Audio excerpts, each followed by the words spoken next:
Imagina só a seguinte situação. Uma pessoa tá lá fazendo uma trilha super tranquila, na natureza, aproveitando o dia, e do nada, tipo, sente uma fisgada daquelas no tornozelo. Nossa, aquele momento de pânico absoluto, né? Exato. Aí a pessoa olha para baixo e vê, uma serpente deslizando e sumindo no mato. Qual é o primeiro instinto de quem assiste muito filme de ação? Ah, eu já imagino. Puxar uma faca, cortar o local. Pois é. Cortar o local da picada, tentar sugar o veneno com a boca, ou então, sei lá, amarrar a camisa bem apertada na perna. E é aí que o perigo real começa, sabe? Fazendo isso, a pessoa não está se salvando. Na verdade, ela está praticamente garantindo que vai perder a perna ou até coisa pior. É assustador como a gente aprendeu tudo errado com Hollywood. E é por isso que nossa análise de hoje vai funcionar como uma verdadeira aula de EAD. Uma aula focada em sobrevivência e biologia. Uma aula mais do que necessária para quem acompanha a gente, diria. Com certeza, nós vamos mergulhar num material riquíssimo, que é um manual técnico de 2008, chamado Acidentes por Serpentes Peçonhentas, que foi feito pelo Ministério da Agricultura e a Fundação Manuel de Barros. A nossa missão hoje é desconstruir de vez esses mitos e entender o maquinário biológico desses animais. E para quem mora no Brasil, esse contexto é crucial. O nosso país tem uma das maiores diversidades de répteis do mundo. Eles estão no Pantanal, na Amazônia e até em áreas urbanas. Sim, dividindo espaço com a gente. Exato. Então, entender o funcionamento desses animais deixa de ser só uma curiosidade e passa a ser uma questão central de saúde pública. Ignorar o protocolo real custa muito caro. Então, certo. Vamos desempacotar isso. Antes de falar de defesa, a gente precisa saber o nome correto do perigo. A nossa aula começa pela linguagem. A gente fala animal venenoso um tempo todo, mas o manual diz que tem uma diferença biológica gigante para animal peçonhento. Tem, e é uma diferença enorme. A biologia separa muito bem isso. Um animal que é apenas venenoso, tipo um sapo ou aquele peixe baiacu, ele até produz a toxina, sabe? Mas ele não tem um aparelho para injetar isso. Ele não tem dente oco, não tem ferrão. O envenenamento só acontece de forma passiva. Ah, passiva. Entendi. Tipo se alguém tentar comer o bicho. Isso, ou se espremer as glândulas dele. Sabe o que isso me lembra? É como se o animal venenoso fosse tipo uma mina terrestre. Uma mina terrestre, como assim? É uma armadilha passiva no chão. Se alguém pisar nela sem querer, ela explode. Mas a mina não vai sair correndo atrás de ninguém, né? Já o animal peçonhento seria tipo um assassino treinado segurando uma seringa na mão. Nossa, essa analogia é perfeita. E o que é fascinante aqui é justamente isso. O animal peçonhento tem todo um maquinário focado na injeção. Ele ataca ativamente. E tem aquele detalhe do nome cobra também, que a gente usa para tudo aqui. Ah, sim. O manual explica que os portugueses trouxeram o termo cobra lá das Índias quando viram a naja. Mas no meio científico do Brasil, o correto para as nossas espécies é chamar de serpente. Legal, então sabendo que a gente está lidando com uma serpente peçonhenta, com esse assassino treinado, tem um paradoxo no texto que me deixou muito intrigado. Qual parte? Da anatomia. Essa mesma. A anatomia parece não fazer sentido. O texto diz que as serpentes têm uma visão super fraca. Tipo, elas nem têm pálpebras que abrem e fecham. É só uma escama soldada no olho. Sim, é uma lente transparente fixa. E o pior, elas não têm ouvidos externos. Como é que um caçador quase cego e completamente surdo para os sons do ar consegue ser tão letal no mato? É que a evolução tem caminhos próprios, né? Elas parecem meio quebradas se a gente comparar com mamíferos, mas para o ambiente delas é uma otimização absurda. Elas não ouvem o som pelo ar, mas não são surdas. Como elas ouvem então? O esqueleto inteiro delas funciona como uma antena. A vibração do chão viaja pelos ossos do corpo da serpente e vai direto até um ossinho no ouvido interno que se chama columela. Peraí. Isso muda tudo em um cenário de sobrevivência. Se uma pessoa der de cara com uma serpente na trilha e começar a berrar por socorro a plenos pulmões. O grito no ar não vai assustar o animal em absolutamente nada. É inútil. Caramba. Mas, por outro lado, o impacto de um par de botas correndo e batendo no chão, isso sim gera ondas sísmicas gigantes que o animal capta na hora. Que loucura. E para compensar a visão ruim, a cartilha fala da língua bifurcada? Isso, a língua que fica entrando e saindo, ela não serve para lamber o ambiente, ela serve para captar partículas químicas no ar. É como se ela sentisse o cheiro pela língua. Exatamente. Ela leva essas partículas para o céu da boca e meio que mapeia o mundo ao redor em 3 dimensões só pelo faro. E por dentro o bizarro continua, viu? O corpo é um tubo longo, então os órgãos tiveram que se espremer, o coração só tem 3 cavidades e ela só tem um pulmão funcional. O pulmão direito, sim. O esquerdo é totalmente atrofiado para caber no formato tubular. E lembrando que elas têm sangue frio, né? São ectotérmicas. Então o metabolismo é muito lento. Muito. O que ajuda a explicar como elas sobrevivem engolindo presas inteiras, às vezes muito maiores que a cabeça delas. Pois é, e elas não quebram o crânio para fazer isso. Não, porque os ossos da cabeça são conectados por ligamentos flexíveis, tipo uns elásticos muito fortes. Elas desencaixam a mandíbula e praticamente vestem a presa. Bom, sabendo que estamos lidando com um bicho que ouve com os ossos e cheira o ar, como é que a nossa audiência dessa aula de EAD consegue bater o olho e saber se a serpente é perigosa? O manual dá um mapa visual excelente. O alarme número 1 de perigo, o grande sinal, é um buraquinho no rosto do animal. A gente chama de fosseta loreal. É um buraco entre o olho e a narina, certo? Isso mesmo. E não é para respirar. É um sensor de calor extremamente sensível conectado ao cérebro dela. É a marca da família dos viperídeos. Cara, é tipo um visor infravermelho embutido. Exatamente.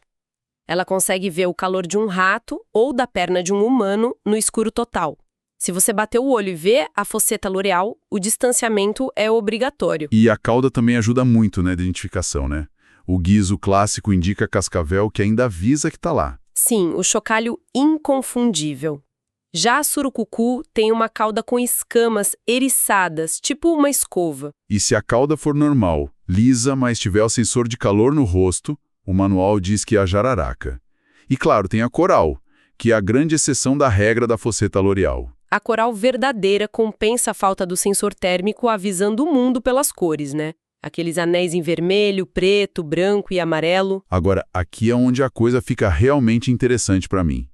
As presas na boca, a dentição solenóglifa das peçonhentas. Ah, o auge da engenharia anatômica. Eu li isso e, na hora, me veio a imagem de um trem de pouso de um avião. Porque as presas são frontais e enormes.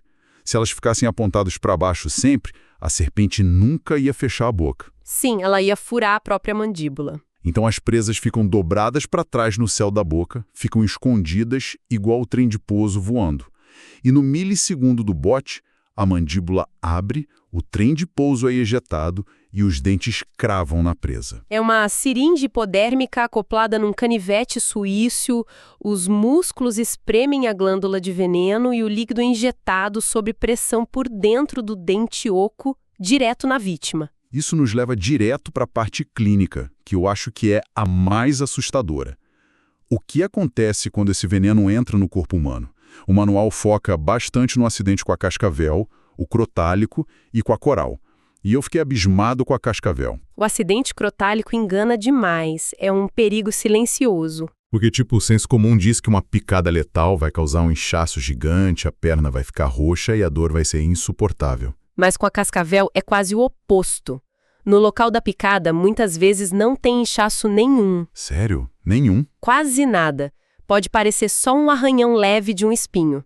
E a dor passa bem rápido. Então o que tudo isso significa? Significa que a ausência de dor engana a vítima. A pessoa acha que tá tudo bem. Completamente.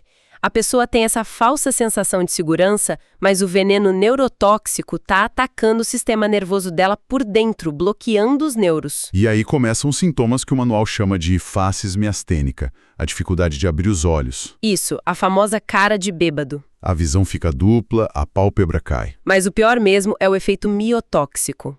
O sintoma da urina me chocou. 6 a 12 horas depois, a urina fica escura, da cor de refrigerante de cola. Por que isso acontece? Porque o veneno dissolve as fibras musculares do corpo inteiro da vítima. Essa destruição chama rabdomiólise. Toda essa proteína destruída cai no sangue e, quando passa pelos rins, entope tudo. Meu Deus! Então a cor escura é o próprio músculo da pessoa saindo na urina. Exato. Se não tomar o soro rápido, os rins falham completamente. E no caso da coral, o veneno elápidico também não causa aquele estrago no local da picada, né? Mas a falência é diferente. É diferente e muito mais rápida. A toxina da coral corta a comunicação dos nervos com os músculos, feito um cabo de telefone cortado. O sinal para respirar não chega no diafragma, o músculo para e a pessoa morre de falta de ar. Diante desse quadro clínico terrível, a gente chega na parte final da nossa aula de EAD, o Guia de Primeiros Socorros, o que realmente fazer e o que nunca fazer. O protocolo oficial é bem claro: repouso absoluto é a primeira coisa. Ficar quieto e manter o local da picada, tipo a perna, mais baixo ou no nível do resto do corpo. Exato, para não acelerar a circulação do veneno. E lavar o local com água e sabão. E tirar anéis e relógios, né? O manual bate muito nisso e, claro, ir para o hospital em menos de 30 minutos tentando identificar a cobra. Mas vamos para os erros. O manual detona os mitos do cinema. Nunca fazer torniquete, sob nenhuma circunstância. Nem cortar, nem chupar o veneno. Mas sobre o torniquete, por que amarrar a perna é um erro biológico tão fatal? A pessoa no pânico acha que está segurando o veneno longe do coração. Isso levanta uma questão importantíssima sobre o pânico. Faz sentido na cabeça da pessoa, mas fisiologicamente é um desastre. O veneno causa muita destruição celular. Se você amarra, concentra 100% dessa destruição num lugar só. E ainda corta o oxigênio do membro amarrado. Exatamente. A chance de amputação dispara exponencialmente. E o pior, quando soltam aquele torniquete no pronto-socorro, aquela carga tóxica acumulada invade o sistema da pessoa de uma vez só. É como dinamitar uma represa de lixo tóxico no corpo. Agora, pera um pouco. Eu estava lendo a cartilha e precisei parar. O texto diz expressamente, com todas as letras, para não dar querosene, infusões e gasolina para a vítima beber. Gasolina? Pois é. É um reflexo muito triste do desespero em áreas remotas do Brasil. Existe essa lenda urbana de que uma substância muito forte vai queimar o veneno por dentro. Nossa, mas o fígado e os rins já estão sendo destruídos pela toxina da cobra? Sim, e aí a pessoa joga veneno químico industrial em cima deles. É uma intoxicação severa dupla. E o álcool? A famosa cachaça para aguentar a dor. Outro erro fatal.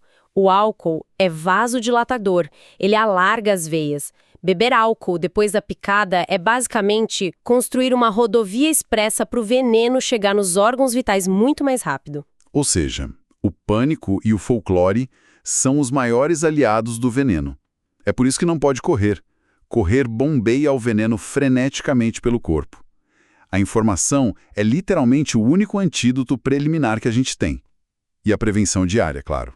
Sim, a prevenção é super simples. Limpar os quintais, não deixar lixo acumulado, usar botas até os joelhos no mato e controlar os ratos. Porque rato atrai a serpente, né? Onde tem rato, ela vai buscar o jantar. Com certeza. Se você atrai o alimento dela para perto de casa, ela vai vir junto. Bom, fechando a nossa aula de EAD de hoje, a gente viu que as serpentes peçonhentas são o topo da engenharia evolutiva. Elas operam quase como máquinas silenciosas com sensores térmicos e dentes injetores. E os mitos de primeiro socorro são armadilhas mortais. Lavar, imobilizar e correr para o hospital de carro, nunca a pé. E eu acho que a gente pode deixar o pessoal com uma última reflexão bem provocativa que o manual inspira indiretamente. Produzir esse veneno super complexo gasta uma energia biológica monumental para a serpente. E elas não querem gastar isso com a gente, né? De jeito nenhum. Elas preferem muito mais ficar lá enrodilhadas e invisíveis. Nós somos gigantes para elas, não somos presa. O veneno é só o último recurso de defesa quando elas são acuadas ou pisadas. E elas ainda ajudam controlando doenças e pragas na floresta. Exatamente. Então, se elas gastam tanta energia apenas para não serem vistas e viverem na delas, será que esse nosso medo irracional todo não deveria dar lugar a um respeito ecológico maior? Afinal, quando a gente está na trilha, quem é que está invadindo a casa de quem? Essa mudança de perspectiva é o que muda tudo. O respeito salva o ecossistema e a informação salva a vítima de um acidente. Lembrem-se, o pânico só piora a situação E saber o que não fazer é tão vital quanto saber o que fazer. Cuidem-se por aí e até o nosso próximo mergulho.